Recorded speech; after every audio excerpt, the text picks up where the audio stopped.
Bonjour Adrien Clouet. Bonjour. On va pouvoir parler de fond avec vous parce que vous êtes aussi co-responsable du programme de Jean-Luc Mélenchon pour la campagne de 2027. Alors on va parler de cette proposition de loi fin de vie avec ce vote solennel cet après-midi.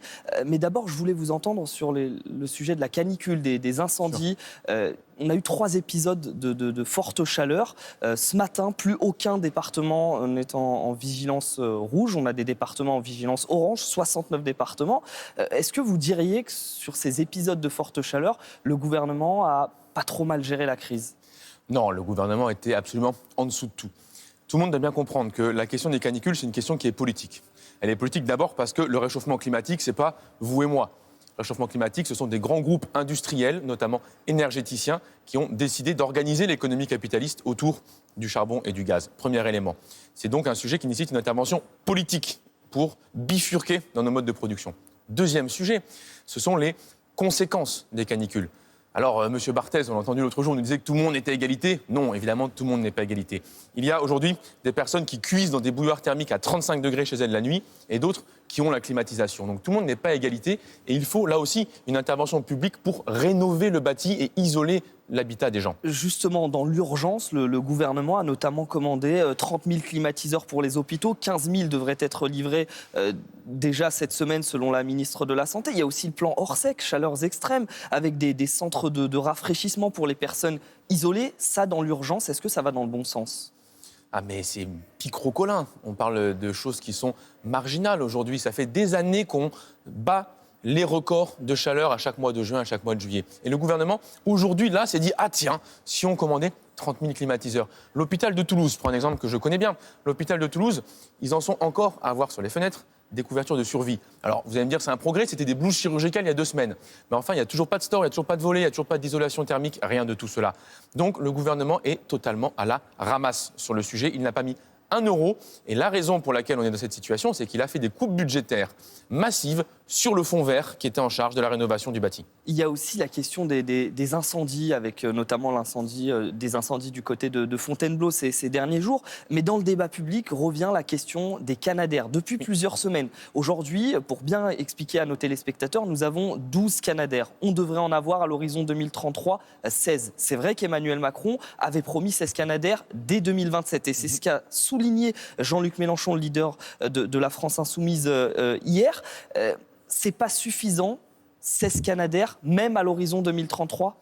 Non seulement c'est pas suffisant, mais rappelons que Gabriel Attal, donc bagage accompagné de M. Macron, a annulé la commande de 2 Canadair. Donc on pourrait déjà être dans une meilleure situation que celle que nous connaissons s'il n'avait pas coupé 52 millions d'euros au service des pompiers.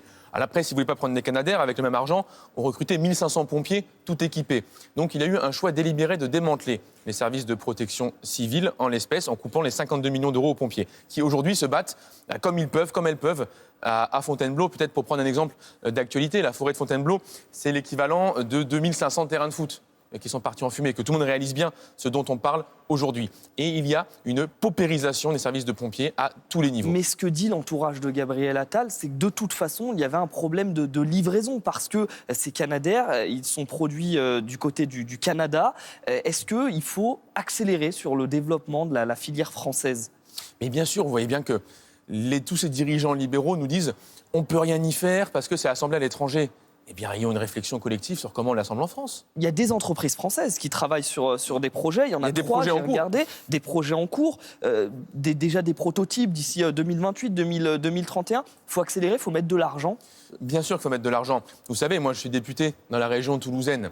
On a plus de 80 000 salariés qui travaillent dans l'aéronautique, qui sont des salariés avec des qualifications extrêmement élevées, de pointe. On fait déjà les plus grands avions civils de transport au monde, on fait les avions les plus légers au monde. Me dites pas qu'on ne serait pas capable de faire des Canadair à la française.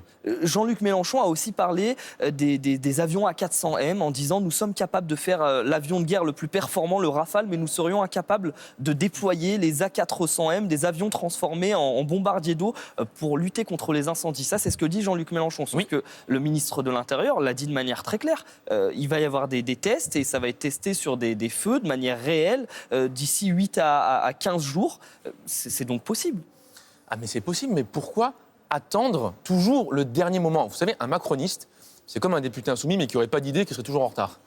Parce que On en a parlé déjà de la 400M, donc tout le monde comprenne bien. L'idée de la 400M, c'est d'avoir un appendice que vous pouvez fixer sur un avion qui a un caractère militaire pour pouvoir en fait le transformer en bombardier d'eau pour aller très vite. C'est 3 fois plus d'eau qu'un Canadair, 20 000 Exactement. Et vous pouvez donc équiper un avion qui est préexistant. On en parlait il y a 3 ans lors du congrès des pompiers dans ma circonscription à Blagnac. 3 ans. Ça fait 3 ans que ces gens ne font absolument rien et attendent qu'une forêt parte en feu intégral pour se réveiller. Franchement, moi, je n'ai aucune confiance dans leur capacité de réaction. Parmi les questions autour du réchauffement climatique, il y a aussi la question de l'eau. Et justement, il y a le projet de loi d'urgence agricole qui va arriver en commission mixte paritaire, des députés et des sénateurs qui doivent se mettre d'accord sur un texte. Ce sera demain. Vous y croyez pas? Ils ne vont pas réussir à se mettre d'accord?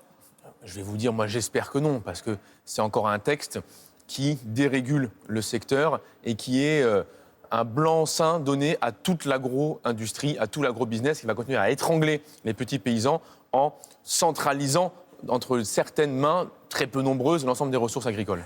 Mais sauf que sur le stockage de l'eau, moi j'ai besoin de comprendre aujourd'hui, est-ce que LFI est contre toute forme de stockage de l'eau? Parce que c'est vrai qu'il y a des agriculteurs, on les entend aussi sur notre antenne, ils ne veulent pas des méga-bassines, ils veulent juste des stockages à taille humaine pour leur exploitation.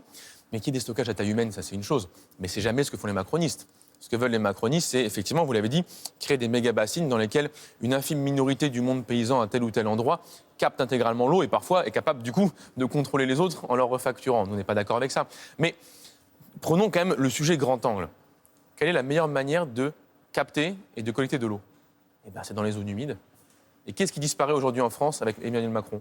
Ce sont les mêmes zones humides. Mais pour revenir juste sur le stockage de l'eau, vous, à la France Insoumise, vous n'êtes pas contre des stockages d'eau à taille plus humaine pour des agriculteurs?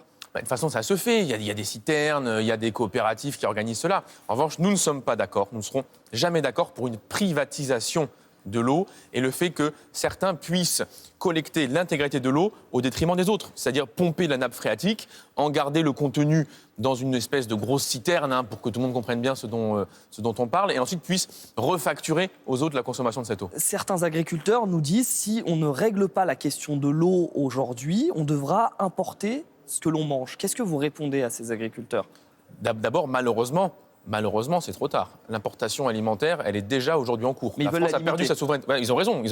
Mais la France a déjà perdu sa souveraineté alimentaire en 10 ans de politique macroniste. Pourquoi? Parce qu'on fait du libre-échange à tout va. Donc on met nos agriculteurs en concurrence avec des agriculteurs étrangers qui n'ont pas les mêmes normes, qui sont payés beaucoup moins. Par exemple, prenez l'exemple du Mercosur. Comment vous voulez qu'un éleveur en Haute-Garonne, chez moi, puisse être en concurrence avec une ferme-usine au Brésil, en termes de rémunération des gens dedans, en termes de normes sanitaires pour le produit, en termes d'antibiotiques donnés aux animaux, etc., etc. Donc, aujourd'hui, il y a eu une politique de liquidation totale des petits paysans, c'est-à-dire celles et ceux qui ont l'impact carbone et environnemental le plus faible. Il y a la proposition de loi fin de vie, tout autre sujet, avec un vote solennel prévu aujourd'hui. Vous allez voter pour?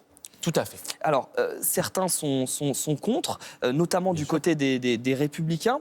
Vous, est-ce que vous diriez que c'est un texte équilibré et sécurisé? Oui, je pense d'abord que c'est une grande étape dans la conquête de soi, la liberté de disposer de son corps. Si ce texte passe, ce que je souhaite ardemment, eh bien, demain, une personne, on y pense parfois quand on a connu des proches qui ont beaucoup souffert, une personne qui a une affection mortelle, c'est-à-dire qui va décéder, qui éprouve des souffrances réfractaires, c'est-à-dire qu'on ne sait pas soulager et qui, évidemment, en fait la demande de manière libre et éclairée, pourra bénéficier d'une aide à mourir. C'est important parce qu'aujourd'hui, il y a des situations qui confinent, franchement, je pèse le mot, mais à la torture. Des gens qui sont obligés, pendant 2, 3, 4 mois, de souffrir le martyre sans pouvoir éteindre la lumière. Alors, on a appris que le Conseil constitutionnel allait entrer dans la partie parce que Gérard Larcher, le président du Sénat, souhaite saisir ce Conseil constitutionnel. Il considère que le gouvernement n'a pas répondu à certains garde-fous, certaines alertes, mais plus surprenant, le Premier ministre lui-même veut saisir le Conseil constitutionnel pour apporter des clarifications nécessaires sur certains points.